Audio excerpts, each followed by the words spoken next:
주신 하나님의 말씀 본문을 가지고 너희에게 있는 것을 굳게 잡으라 라는 제목으로 하나님 말씀 전하겠습니다. 우리가 계시록 7교회를 연속으로 지금 이제 살피고 있습니다. 매주 보진 못했지만 이제 오늘은 이 네 번째 교회입니다. 에베소, 그리고 서머나, 그리고 버가모, 그리고 네 번째 두아디라 교회입니다. 주님께서 각 교회에게 주신 메시지는 다 달라요. 우리들에게 주신 은사와 은혜가 모두 다른 것처럼, 그러나 그것은 달라 보이지만 사실은 같은 것이죠.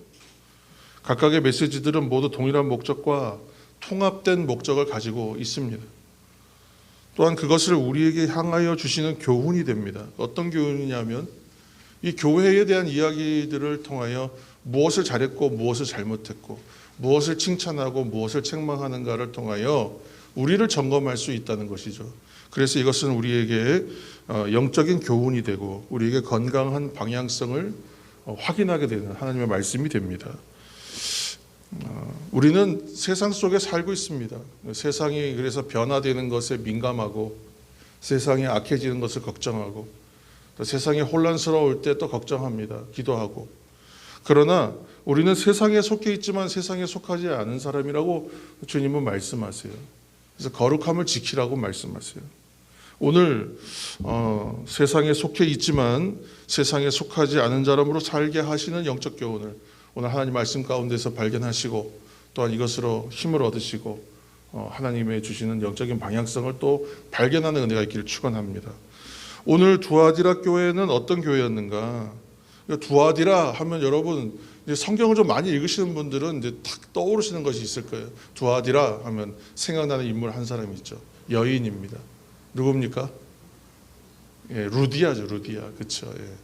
두아디라 성 하면 이제 빌립보 교회의 공헌자였던 이제 루디아가 두아디라 출신이지 하고 이제 생각이 나는 거예요. 에베소, 서머나, 버가모, 두아디라 이게 다 이제 소아시아의 지역에 있는 도시에 있는 교회였고 그리고 로마 제국 치하에 있었습니다. 특히 이제 두아디라는 지형적으로 길고 넓은 골짜기 형태의 어떤 지형에 위치하고 있었기 때문에 그것은 이제 지도를 보니까 천연의 요새 같아 보이지는 않은데 그러나 거기가 이제 군사적 요충지였다고 해요. 그래서 이곳에다가 어떤 정책을 썼냐 하면 특별히 유대인들을 많이 이주시켰다고 합니다. 강제로 이주시켰는데 왜냐하면 여기 좀 척박한 지역이었기 때문에 이곳을 좀 개발할 목적이었던 것 같아요. 그래서 유대인들은 전 세계 어디에다 갖다 놔도 살아남는 민족이라는 말 듣잖아요.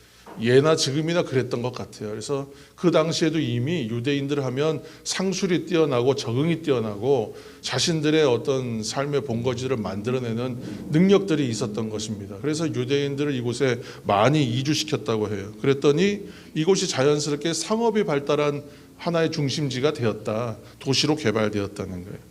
오늘날 두아디라 성에 대한 유적은 남은 것이 거의 없습니다. 그래서 신전터 조금 남아 있고 거의 흔적을 볼 수 없는 그런 도시입니다. 그러나 로마 시대에는 아주 번성한 대도시가 되었습니다. 그러니까 두아디라 사람들이 섬겼던 신은 특별히 제우스의 아들인 아폴로 신을 섬겼고 특별히 또 이곳에는 당연히 그 시대는 로마 황제를 또 숭배하는 황제 숭배 사상이 있던 시대였기 때문에 이곳에는 이제 로마의 11번째 황제였던 도미티아누스라고 불리는 그 황제의 신전이 있었다. 근데 도미티아는 특별히 뭐라고 강조했냐면 내 아들도 신이라는 거예요. 자기가 신이기 때문에 자신의 아들까지 신격화했던 황제였어요. 그러니까 내 아들도 신이다. 이걸 강조했다는 거예요. 근데 참 재미있는 것은 두아디라 사람들이 주로 섬겼던 신이 누구냐면 제우스의 아들인 아폴로. 또 이곳에서는 강조했던 것이 황제의 아들도 신이요. 그러나 이들은 다 가짜죠.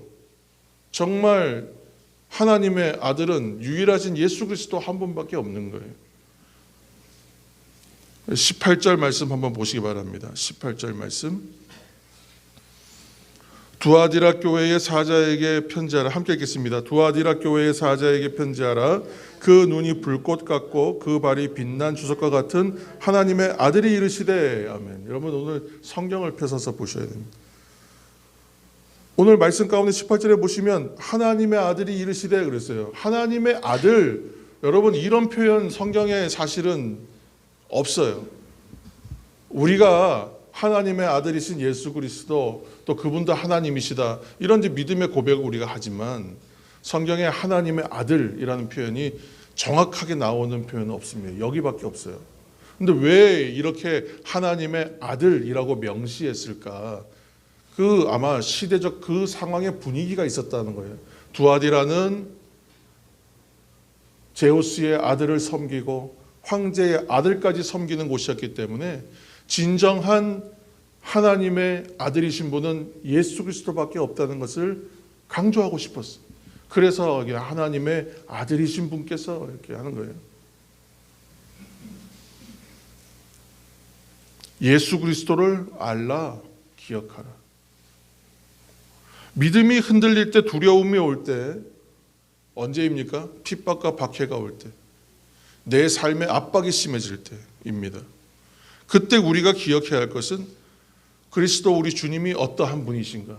우리 가장 조직 신학이나 이런 처음에 이 신앙의 어떤 교리를 설명할 때 하나님은 누구신가, 예수님은 누구신가, 왜 이렇게 시작하냐 하면 그곳에서 흔들려 버리면요 신앙이 설 수가 없기 때문에 그런 거예요.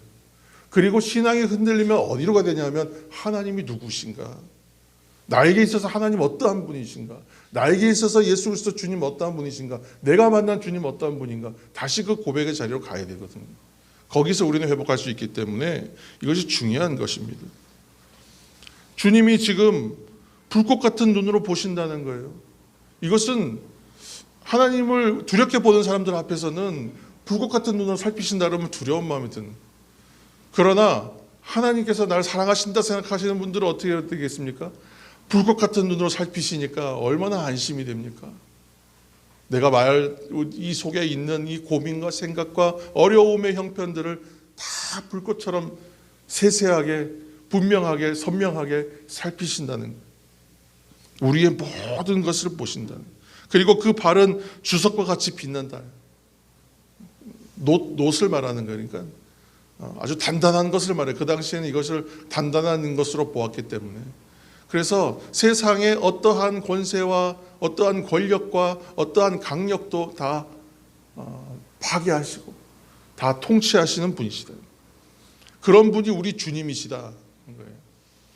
그분이 진짜 하나님의 아들이시다는 거예요. 두려워할 것이 없다는 것이에요. 주님께서 두아디라 교회를 이제 칭찬하세요. 우리 19절 말씀, 여러분 성경을 참조하셔서 함께 보시겠습니다. 19절. 내가 내 사업과 사랑과 믿음과 섬김과 인내를 아노니 내 나중 행위가 처음 것보다 많도다. 아멘. 두아디라가 아까 상업이 발달했다 그랬죠. 근데 이 당시에 상업이 발달했다는 것은 각각의 개인의 사업자가 뭘 사업을 벌려서 하는 것도 있겠지만 그렇게 하지 못하고 하나의, 중세시대에는 그걸 길드라고 불렀는데 조합이 있는 겁니다. 조합. 이렇게 사업하는 사람들끼리 함께 그룹을 만들어서 조합을 만들어요. 콜레지움이라고도 하고 뭐 몇 가지 더 의미가 있는 이름들이 있습니다만 일종의 상인 조합이에요. 각 업종마다 다 조합이 있어요. 그래서 조합이 있다는 얘기는 뭐냐면 개인이 자유롭게 장사하기는 어렵다는 것이에요.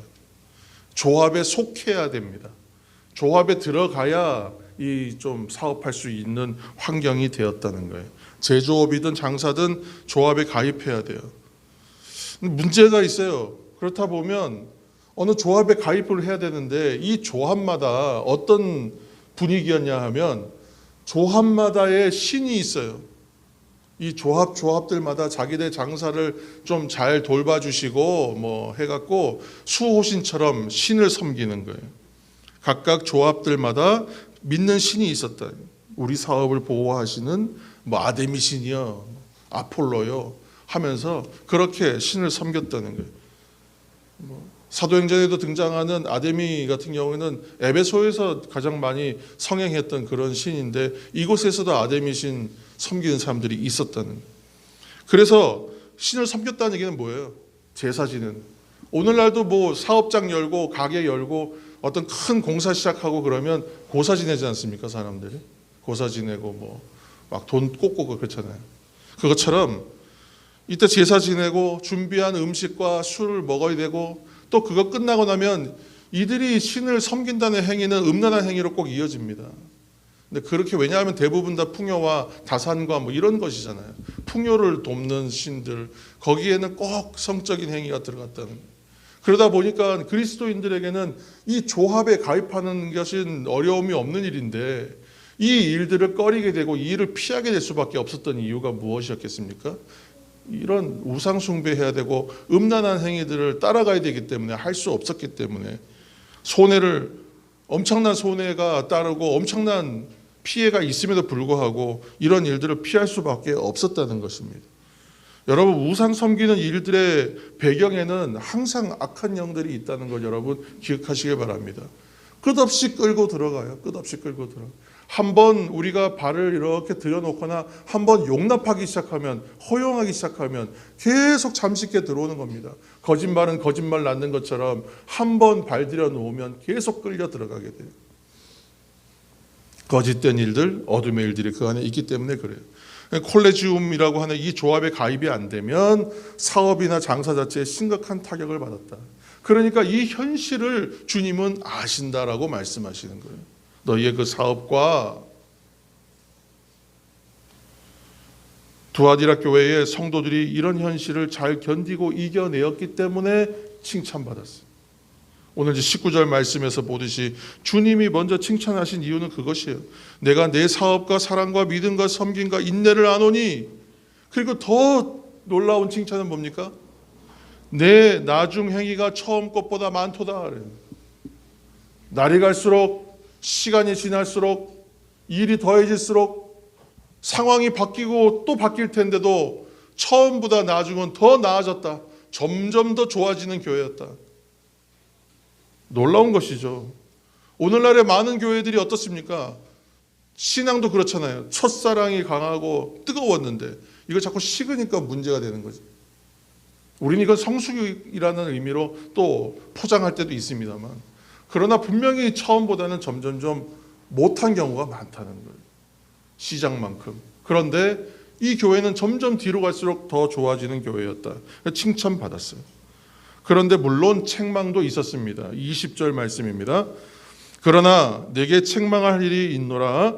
자칭 선지자라 하는 여자 이세벨을 내가 용납함이니 그가 내 종들을 가르쳐 꿰어 행음하게 하고 우상의 제물을 먹게 하는도다. 아멘. 이세벨이라는 이름은 우리가 구약 성경에서 보았습니다. 북이스라엘 아합 왕의 부인 이름이, 아내 이름이 이세벨입니다. 이세벨은 시돈 왕 엣발의 딸이라 그랬어요. 엣발이라는 이름은 바알의 사람이라는 뜻이라고 했어요. 바알 우상 숭배를 아주 밥 먹듯이 하는 사람.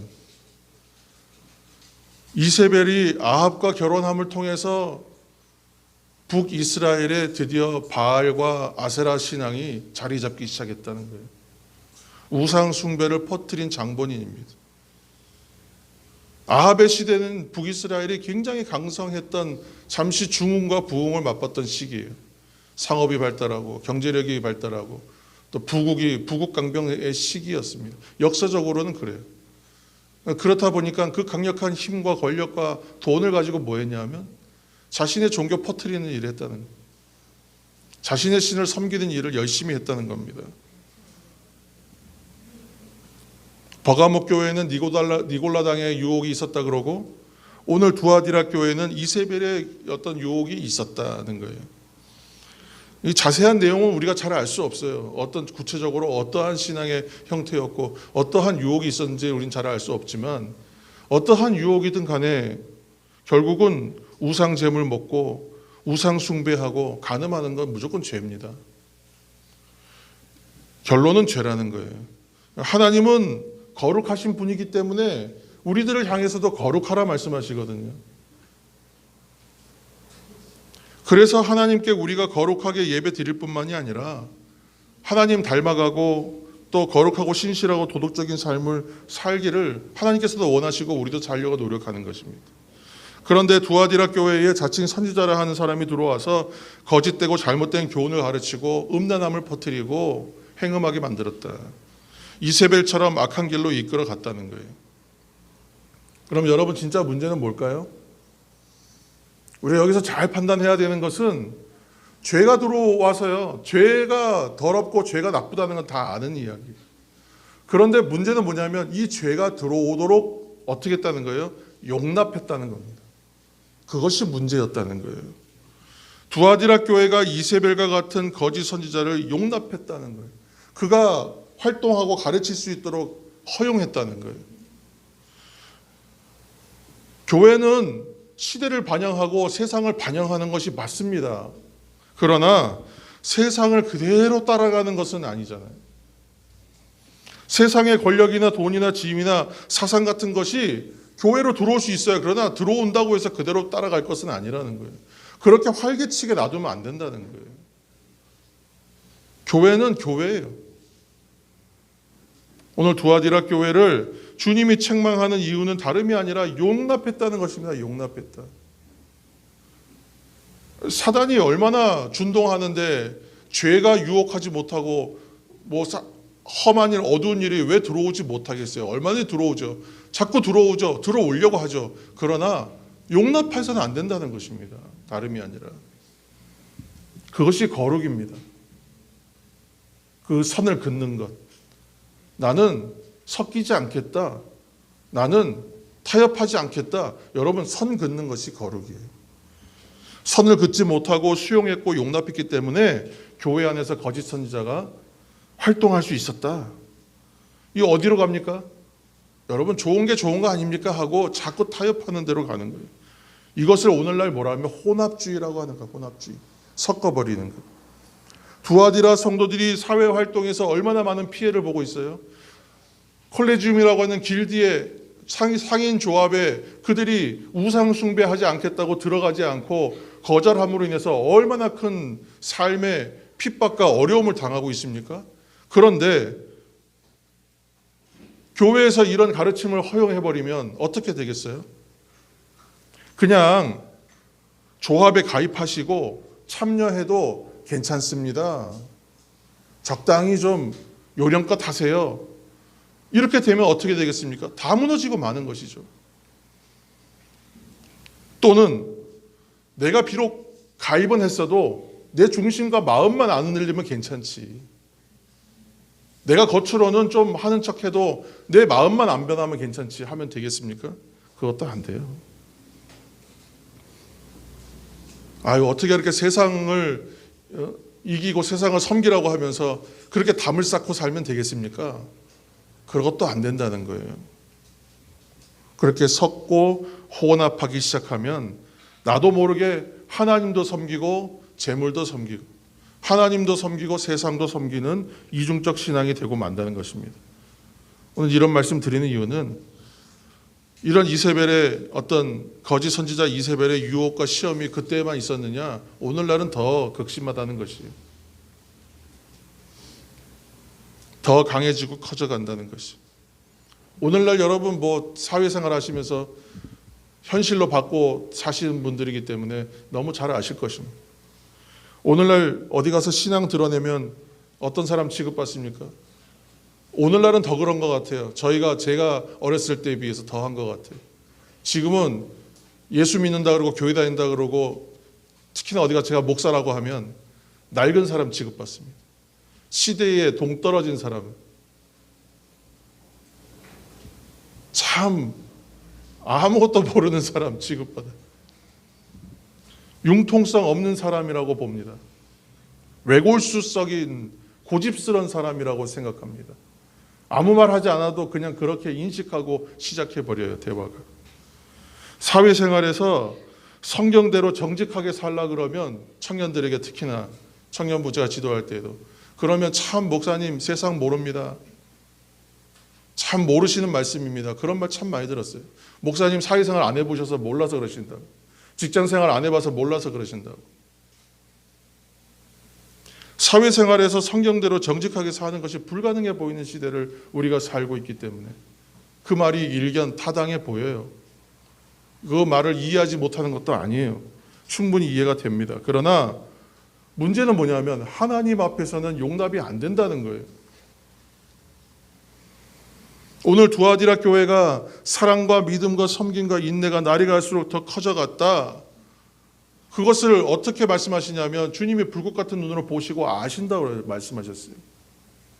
아신다니까요, 그 어려움을. 지금 뭐라 했어요? 믿음, 섬김, 인내, 사랑. 이번 한 단어들이 담고 있는 의미가 얼마나 깊은 것이겠습니까? 사랑하는 성도 여러분, 어렵지만 타협하지 마시고 여러분 믿음 지켜나가시는 저와 여러분 되기를 예수님의 이름으로 축원합니다. 하나님이 원하시는 것이 무엇인지 여러분 기도하면서 생각해 보시기 바랍니다. 하나님께서 원하시는 것은 너무나 선명한 것이에요. 여기에 어떤 다른 것을 섞을 수가 없어요. 결국 썩어질 세상의 풍요와 축복입니다. 하나님이 허락하시는 것은 영원한 가치예요. 세상의 것은 결국은 지나가는 것이에요. 그러나 하나님의 것은 영원한 것이라고요. 영원한 가치와 복을 누리시는 여러분과 제가 되기를 다시 한번 예수님의 이름으로 축원합니다. 여러분 감사한 일이 있어요. 그 가운데에도 희망적인 일들이 있다고요. 21절 말씀 보시기 바랍니다. 21절 또 내가 그에게 회개할 기회를 주었으되 자기의 음행을 회개하고자 하지 아니하는도다. 이 말씀 안에서 여러분 무엇이 은혜가 됩니까? 무엇을 은혜로 받으시겠어요? 거짓 선지자 이세벨과 같은 사람에게도 하나님께서는 회개의 기회를 주신다는 거예요. 얼마나 이것이 복된 말씀입니까? 이세벨과 같은 이에게도 하나님은 회개의 기회를 주신다. 여러분 이세벨 그 시대에 하나님께서는 그 시대가 얼마나 악하다고 보셨는지 역대 선지자 중에서 가장 영적인 것이 강력한 선지자를 보내셨어요. 바로 엘리야입니다. 엘리야를 보내셨어요. 아세라 바알 선지자들이 노는 놀이터 한마당에 원자폭탄 떨어뜨리신 거예요. 엘리야 선지자가 1대 850의 싸움을 합니다. 영적 전쟁이었어요. 승리합니다. 엘리야를 통해서 보여주신 것은 한 가지예요. 하나님은 살아계신다. 또 보여주신 건 뭐예요? 하나님이 공급하신다. 하나님이 공급하시고 하나님이 살아계시다. 그래서 이 갈멜산 전투를 하나의 증거로 삼아서 백성들이 회개하고 돌아오라 말씀하셨어요. 양자택일을 하라 말씀하셨어요. 22절과 23절 말씀을 제가 읽습니다. 볼지어다 내가 그를 침상에 던질 터이요 또 그와 더불어 간음하는 자들도 만일 그의 행위를 회개하지 아니하면 큰 환난 가운데 던지고 또 내가 사망으로 그의 자녀를 죽이리니 모든 교회가 나는 사람의 뜻과 마음을 살피는 자인 줄 알지라 내가 너희 각 사람의 행위대로 갚아주리라. 아멘. 굉장히 무서운 심판에 대한 말씀입니다. 무서운 말씀이에요. 회개의 기회가 주어집니다. 이세벨과 같은 자에게도 준다 그랬어요. 회개는. 그래서 회개의 기회가 주어지지만 돌이키지 않으면 침상에 던져버리겠다는. 여러분 침상에 던져진다는 말이 무슨 뜻이겠어요? 못 일어난다는 뜻입니다. 못 일어난다. 이제 한번 누우면 못 일어난다. 그게 병일지 뭐 다른 것일지 몰라요. 그러나 그가 이제 일어날 수 없다는 거예요. 침상에서 일어날 일이 없다. 죽는다는 거잖아요. 또 환난이 온다는 거예요. 그 일을 피했다고 한들 끝나지 않아요. 인생에 환난이 닥친다. 주님께서 붙잡아 주시지 않으면 환난을 피하고 이길 방법이 없습니다. 더 무서운 경고는 뭐냐면 전 그 다음 말씀이라고 생각해요. 내가 사망으로 그의 자녀를 죽인다. 이것은 그 죄와 벌이 그 세대에서 안 끝나고 다음 세대까지 이어진다는 뜻이에요. 얼마나 무서운 말이에요. 내가 축복을 물려주지 못할 망정 저주를 물려줘요. 사망을 물려줘야 됩니까? 죄의 영향이 얼마나 무서운가, 하나님이 죄를 얼마나 미워하시는가, 우리는 이 사실을 생각해야 된다는 것이죠. 오늘날 말씀 정리합니다. 다시 한번 말씀드리는 것은 신앙생활에 있어서 가장 큰 유혹과 시험은 타협이다. 타협하는 것이다. 중용이라 그랬잖아요. 중용. 이쪽에도 저쪽에도 치우치지 않고 중간을 택하는 것. 신앙에는 그 중용이 없어요. 회색지대라고 합니다. 중간지대가 없어요. 이 발 한쪽 여기다 놓고 저 발 한쪽 저기다 놓고는 안 된다는 거예요. 여러분 말씀 안에서 어떠한 식으로든 간에 마음의 깨달음이 있으면 즉시로 여러분 회개하시기를 축원합니다. 박정희 대통령 때 일화가 있어요. 박정희 대통령 때 박정희 대통령이 장성들 모임을 하는데 거기서 이제 너무 기분이 좋았어요. 왜냐하면 보고를 받으니까 일들을 잘했거든요. 특별히 일을 잘한 사람들에게 술 한 잔씩 쫙 부어가지고 한 잔씩 줬다는 거예요. 근데 그렇게 했는데 하다가 이제 제가 이제 아는 분이 한 분 계세요. 나이필 장군이라고. 이분 이제 돌아가셨습니다. 93년도에. 이 장례도 제가 봤기 때문에 잘 압니다. 제 모교회 장로님이셨어요. 근데 나이필 장군이 이 만찬 자리에서 그렇게 박정희 대통령이 직접 기분 좋아가지고 앞에 와서 직접 그게 가득 부어주는 잔을요 거절해 버립니다. 어떻게 거절하냐면 저는 술 말고 사이다나 한 잔 주십시오. 그랬다는 거예요. 저는 술을 못 합니다. 그랬다는 거예요. 분위기 여러분 어땠겠습니까? 분위기가 차갑다 못해 살벌했다고 해요. 그래가지고 옆에 그 국방장관인가 하는 분이 대신 벌주처럼 자기가 마시고 이 나장군은 원래 술 못합니다 하고 얼버무렸다는 겁니다. 후폭풍이 없었겠습니까? 그때는 그렇게 하면 큰일 나는 시대였어요. 그런데 이 박정희 대통령 나중에 뭐라고 하셨냐면 나이필 장군한테 와서 네가 진짜 기독교인이다. 그렇게 한마디 하고 가셨다는 거예요.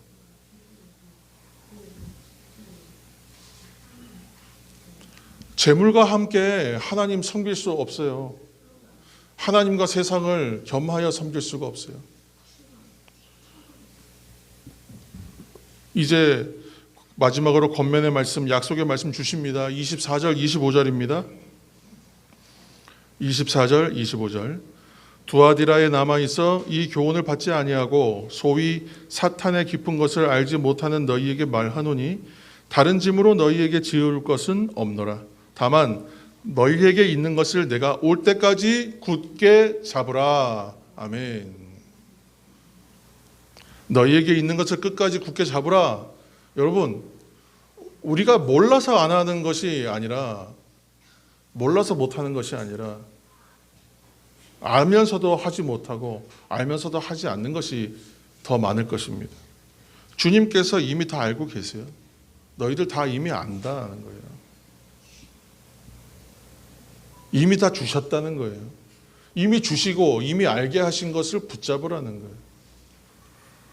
오직 성경, 오직 그리스도, 오직 믿음, 오직 은혜, 오직 하나님께 영광. 종교교회 5대 강령입니다. 우리가 말씀 붙들고 십자가 붙들고 은혜를 공급받고 믿음을 지키면서 살 때 그것이 하나님께 영광이 됩니다. 5대 강령을 풀면 저는 그렇게 고백할 수 있게 될 것 같아요. 여러분, 끝까지 굳게 잡고 지키라는 것이에요. 오늘 말씀 가운데 보시면 사단의 깊은 것을 알지 못하는 너희에게 그랬어요. 사단의 깊은 것을 우리가 알 필요가 뭐 있습니까? 사단을 연구할 필요 없어요. 악한 것을 연구할 필요가 없어요. 여러분, 위조 지폐와 진짜 지폐가 있는데 위조 지폐 전문가들이 공부하는 것은 위조 지폐의 가짜를 연구하지 않는다는 거예요. 그들이 연구하는 것은 진짜 지폐, 진폐의 특징만을 연구한대요. 집중적으로. 그렇게 해서 진짜가 무엇인지만 알면 나머지는 다 가짜라는 거예요. 가짜를 우리가 왜 연구하겠어요? 사탄의 깊은 것을 왜 우리가 알아야 됩니까? 알 필요가 없어요. 그건 경험하지 않아도 됩니다. 굳이 가서 그걸 체험해보고 오지 않아도 돼요. 이단 연구하지 않아도 됩니다. 한마디만 하면 대번에 이단이고 잘못된 거 우리는 알지 않습니까? 알라는 거예요. 알라. 너희에게 있는 것을 지키라는 거예요. 이미 다 주셨어요, 진짜를. 우리는 진짜를 소유한 사람들이에요. 누가 진짜 하나님의 아들인지를 소유한 사람이에요. 무엇이 진정한 부활인지, 무엇이 소망인지, 생명인지를 이미 우리는 소유한 사람이에요. 가짜를 왜 연구합니까? 그렇죠? 오늘 말씀 붙들고 십자가 붙들고 은혜 공급받고 믿음 지키면 하나님께 영광입니다. 여러분 기억하시길 바랍니다. 끝까지 굳게 우리가 붙잡고 지킬 때 주시는 약속이 뭐예요? 26절, 27절, 28절, 29절까지 한번 함께 읽겠습니다. 이기는 자와 끝까지 내 일을 지키는 그에게 만국을 다스리는 권세를 주리니 그가 철장을 가지고 그들을 다스려 질그릇 깨뜨리는 것과 같이 하리라. 나도 내 아버지께 받은 것이 그러하니라. 내가 또 그에게 새벽별을 주리라. 귀 있는 자는 성령이 교회들에게 하시는 말씀을 들을지어다. 아멘. 여러분, 세상이 우리를 다스리는 것 같죠? 세상에 우리를 다 휩쓸어 버리고 갈 것 같죠? 그러나 이 어둠의 권세, 세상의 변화가 우리를 다 집어삼킬 것 같지만 정말로 이 말씀 기억해야 됩니다. 이 또한 지나간다는. 여기 쓰는 말이에요. 이 또한 다 지나가는 것입니다. 세상의 것은 결국은 다 지나갑니다. 지나갈 일들에 휩쓸려서 우리가 거기에 휩쓸려 있을 수가 없습니다. 세상이 영원하지도 않고 세상 권세가 영원하지도 않습니다. 우리가 바라보는 것은요, 이것을 보는 게 아니라 저 세상을 보는 거예요. 다른 것을 우리는 보는 사람들이에요. 결국 만국을 다스리는 권세를 주신다고 해요. 새벽별을 주신대요. 여러분, 새벽별이 언제 나타나죠? 한밤중에 새벽별 보입니까? 마지막 동이 터오기 전에 새벽별이 보이는 거예요. 새벽별이 보이는 것은 그때가 가장 어두운 때라는 것입니다. 그러나 가장 어두운 때 새벽별을 본다는 것은 그 어둠이 지나간다는 뜻이에요. 그 새벽별을 주리라 말씀하세요. 새벽별 받기를, 내가 보기를 소원하는 사람들은요, 그 어둠의 시간이 지나간다고요. 우리의 믿음을 시작하게 하신 분이 우리의 마지막 때까지 동행하실 거예요. 어둠의 때를 지나가게 하실 거예요. 여러분, 기도하는 사람들에게 하나님이 주시는 선물은 담대함이라고 했습니다. 거룩함을 위해서 기도하는 사람들, 세상과, 내가 세상 속에 살지만 세상과 섞이지 않겠다, 내가 세상과 구분된 사람을 살겠다, 그렇게 살기를 원하는 사람에게는 하나님 담대함 주신다고요. 그리고 그에게 새벽별을 주신다. 우리들의 밝은 빛이신 예수 그리스도께서 우리 앞에 나타나시는 날이 날로 더 가까이 오고 있습니다. 오직 성경, 오직 그리스도, 오직 믿음, 오직 은혜, 오직 하나님의 영광, 오직의 신앙으로 함께 살아가시고, 이것이 우리 여러분과 저의 삶의 내용이 되기를 예수님의 이름으로 축원합니다.